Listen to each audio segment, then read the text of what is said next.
कि पिछले कुछ दिनों में राहुल गांधी ने अपनी जो स्ट्रेटेजी बदली है, खास करके संसद सत्र में, कि उन्होंने मोदी की जगह अमित शाह को निशाने पर लिया है। उसकी एक वजह है। बहुत से लोग ये मानते हैं कि अमित शाह को राहुल गांधी ने इसलिए निशाने पर लिया है कि राहुल गांधी ये मानते हैं कि प्रधानमंत्री मोदी तो सिर्फ चेहरा है, सरकार तो अमित शाह चलाते हैं, पार्टी भी अमित शाह चला रहे हैं, अमित शाह का पूरा कंट्रोल है, इसलिए अमित शाह पर वो अटैक कर रहे हैं क्योंकि मोदी तो सिर्फ चेहरा है। ये बात काफी हद तक सही है, लेकिन सवाल ये उठता है कि राहुल गांधी को ये चीज बताई किसने? ये चीज राहुल गांधी को अब समझ में क्यों आई कि अमित शाह ही सबको चला रहे हैं, जबकि वो तो काफी शुरू से लेकर मोदी जी के साथ है। कहने वाले कह रहे हैं कि ये इनपुट संघ से राहुल गांधी तक पहुंचा। और राहुल गांधी कहते हैं ना कि आजकल मेरे पास सब इंफॉर्मेशन आ रही है। उसी के हिस्से में कहा जा रहा है कि संघ से ये इंफॉर्मेशन आई है, जहां संघ ने मैसेज राहुल गांधी तक ये पहुंचाया कि मोदी सिर्फ चेहरा है, जो भी है सब कुछ उस शाह के हाथ में, चाहे वो सरकार हो चाहे वो पार्टी हो। इसलिए राहुल गांधी ने स्ट्रेटेजी बदली और शाह को निशाने पर लिया है कि अगर शाह हिल गए तो मोदी जी अपने आप हिल जाएंगे। उसी के जरिए एक चीज और देखिए कि संघ ने, जब राहुल गांधी ने अमित शाह को निशाने पर लिया, संघ एक तरह से अपने आप को दूर रखता हुआ नजर आया इस सारे मुद्दे पर। संघ की तरफ से कोई ऐसा बयान नहीं आया जहां पर अमित शाह को डिफेंड किया गया हो या सरकार को डिफेंड किया गया हो। ना बच्चों के उसको लेकर मोहन भागवत ने डिफेंड किया, और ना जो राहुल गांधी डिमांड कर रहे हैं कि अमित शाह जवाब दे कि किसने पैलेट गन चलाने का हुक्म दिया, ना उसको इंडोर्स किया संघ ने, ना उसको क्रिटिसाइज किया। ऊपर से दो बड़े इस्तीफे, या यूं कहें कि दो लोगों की विदाई हो जाती है, बड़े लोगों की, अमित मालवीय और धर्मेंद्र प्रधान की, जो अमित शाह के बहुत नजदीकी थे।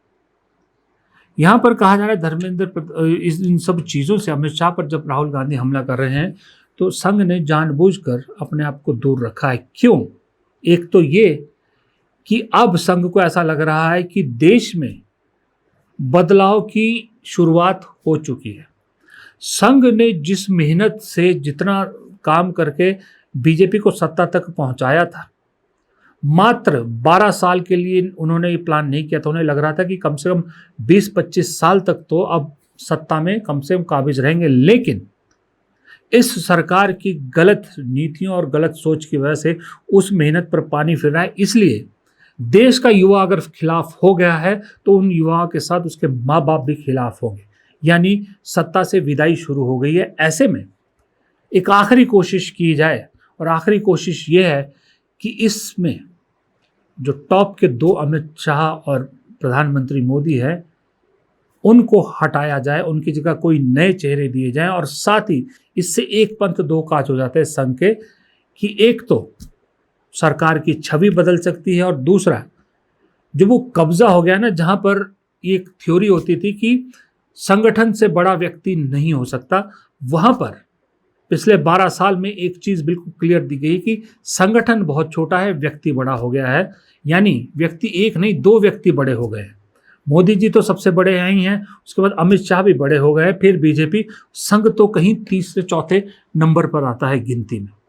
उस चीज को बदलने की भी एक कवायद या शुरुआत के तौर पर संघ ये देख रही है। दूसरा, संघ को एक टीस और है, वो है जो अयोध्या में चंदा चोरी का मामला हुआ। चंपत राय और बाकी लोगों का जिस तरह से नाम आया और आरएसएस पर जिस तरह से उंगलियां उठी, उस मामले में प्रधानमंत्री और गृह मंत्री की चुप्पी संघ को बहुत चुभी है। संघ ने कहा कि अगर उस मामले में तुम चुप हो तो इस मामले में हम चुप हैं। वरना मोहन भागवत को क्या जरूरत थी जेन-ज़ी के प्रोटेस्ट को डिफेंड करने की और एक प्रोग्राम शुरू करने की? ये तो मोदी शाह या सरकार को करना चाहिए था, क्योंकि युवा जो है वो खिलाफ तो उनके हैं, उनसे नाराजगी है कि उन्होंने एक्सपेक्टेशन पूरी नहीं की। अब इस सब के बीच में राहुल गांधी और प्रियंका खड़गे का रोल इंपॉर्टेंट हो जाता है। जब आदमी कहते हैं दुखी होता है ना, जब परेशान होता है, फ्रस्ट्रेट होता है, तब कोई अगर सांत्वना के दो मीठे बोल बोल दे तो उसकी तरफ एक आपका नजरिया बदल जाता है। प्रियंका खड़गे ने पैनिक बटन दबाया, टाइट किया, स्क्रू टाइट किया। दूसरी तरफ चंदा चोरी के मामले में सरकार, बीजेपी कोई डिफेंड करने को तैयार नहीं है। तीसरी तरफ वो आदमी जिसे सबसे बड़ा दुश्मन कह रहे हैं, वो कह रहा है कि संघ को दबा दिया है मोदी जी के दोस्तों ने, और अगर उनको, उनके एक्सप्रेशन को, उनकी अभिव्यक्ति को खत्म करने की कोशिश की जाएगी तो मैं उनके लिए लड़ूंगा। इसका कुछ तो असर पड़ेगा ही उधर, कुछ तो उसका जो है वो इफेक्ट दिखेगा। उसका इफेक्ट ये है कि वो बात बिल्कुल जो संघ के आदमी ने मुझे बताई कि ये बात 100% राहुल गांधी ने सही कही कि संघ में भी मोदी जी के दोस्तों का पूरा कंट्रोल हो चुका है। संघ भी अब उन बड़े बड़े उद्योगपतियों के हिसाब से काम करता है। लेकिन जो पुराने संघ के लोग हैं, जिसमें मोहन भागवत भी है और भी है, वो इस छटपटाहट से बाहर निकलना चाहते हैं, वो इस मकड़ जाल से, इस जाल से बाहर निकलना चाहते हैं। और ये जो संघ पर दोस्तों का कब्जा हो गया है, ये इंफॉर्मेशन भी संघ से ही राहुल तक पहुंची। संघ जानबूझकर या अनजाने में वही कर रहा है जो राहुल गांधी चाहते हैं। क्या संघ राहुल गांधी के इशारों पर चल रहा है, या संघ अनजाने में राहुल गांधी की राह आसान कर रहा है? क्योंकि उसको जानने के लिए, उसकी शुरुआत करने के लिए ये जानना जरूरी है कि क्यों राहुल गांधी ने संघ के एक्सप्रेशन को बचाने के लिए उनको बचाने की बात कही, और क्यों प्रियंका खड़गे दूसरी तरफ उन्हीं की पार्टी के नेता, कर्नाटक के होम मिनिस्टर, संघ की पोल खोलना चाहते हैं। एलजीबीटी की बात की आपने, आदिवासियों की बात की। एक्सप्रेशन को दबाना नहीं है, कोई भी हो। और मैं आपको बात को और भी आगे ले जाता हूं। जिस दिन आरएसएस के एक्सप्रेशन को देश से खत्म करने की बात शुरू हुई, उस दिन मैं उनकी रक्षा करूंगा, क्योंकि उनका भी एक्सप्रेशन है। हमारा ये नहीं है, हम कह रहे हैं कि भैया सब लोगों का एक्सप्रेशन होना चाहिए। जो आपके दिल में, आप खुल के बोलो, डरने की कोई जरूरत नहीं है। आप किसी और को नहीं दबा सकते। अरे tell mister Vijendra and his entire BJP first to put their children in the shakas. Why are they behind me?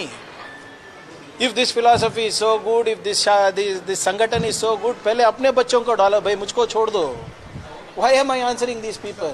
There is, अभी सेशन चल रहा है ना, आके उधर बात करो, बिल पे बात करो। What is the point? Why do they think it is against this संगठन? I have huge respect for RSS. I want to know them better. I want to know these things better. एक minute भाई, RSS is a 100-year-old organization.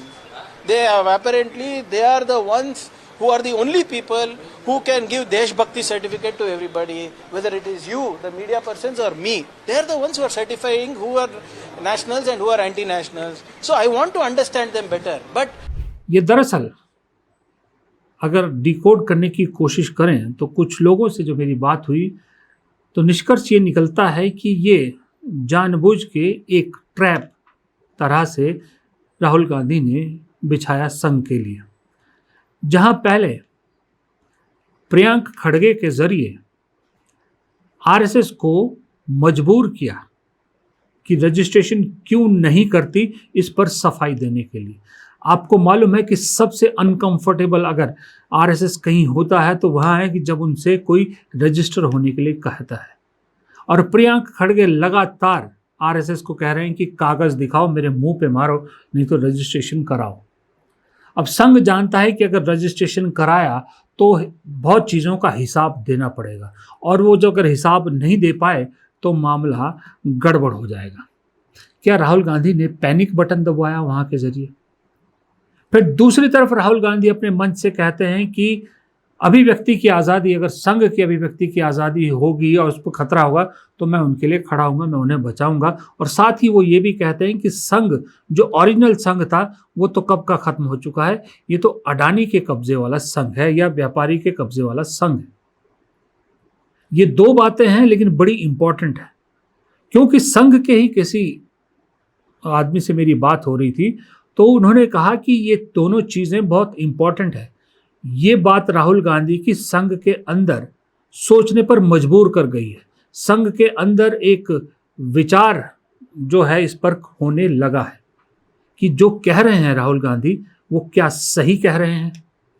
क्योंकि याद रखिएगा, जब भी ये कहा जाता है, जब हम लोग भी उठाते हैं इशू कि भाई यूं लगता है कभी कभी कि जो संघ के प्रमुख हैं और इधर प्रमुख मतलब मोहन भागवत और मोदी सरकार के बीच या मोदी शाह के बीच कभी कभी ठन जाए, ऐसी तस्वीरें या इस तरह के हालात दिखते हैं सामने, तो हम कहते हैं, तो उसके जवाब में एक ही चीज़ आती है, लोग, बहुत से लोग कहते हैं कि मोहन भागवत मोदी शाह का कुछ नहीं बिगाड़ सकते। क्यों? क्योंकि मोहन भागवत के नीचे जितने भी लोग हैं संघ में, वो सब के सब मोदी शाह ने अपने लोग वहाँ संघ में बिठा दिए हैं। और ये काफ़ी हद तक तब भी सही लगता है जब मोहन भागवत जेनजी और मैंने कहा अल्फा के साथ संवाद बिताने की बात करती है, उनके रोष प्रदर्शन को, उनके गुस्से को सही ठहराने की बात करते हैं, लेकिन उनके डेप्यूटी उसे देशद्रोही कहते हैं, देश विरोधी कहते हैं। एक ही संगठन से, आरएसएस जैसे संगठन से दो विचार, वो भी डिप्टी और उसके बॉस के बीच में। तो क्या ये जो डेप्यूटी हैं ये सही में मोदी शाह की बात कर रहे की जबान बोल रहे थे? क्योंकि मोदी जी ने जो इन छात्रों के आंदोलन को लेकर जितनी बातें कही, वहाँ कहीं भी उन्होंने माफ़ी मांगना तो दूर की बात, उन्हें ही गलत ठहराने की कोशिश की, जो युवा प्रदर्शन कर रहे थे, जो रोष, जिन गुस्सा अपना सरकार की तरफ दिखा रहे थे। लेकिन कहा यह जा रहा है कि संघ को चीज़ें समझ में आ रही है, संघ को मौका लग रहा है। आपको एक चीज़ और समझना होगा, वरना इससे पहले राहुल गांधी ने कभी ये बात क्यों नहीं कही। इससे पहले हमेशा वो कहते थे कि लड़ाई ही आरएसएस की विचारधारा और कांग्रेस की विचारधारा के बीच में, यही कहते थे ना।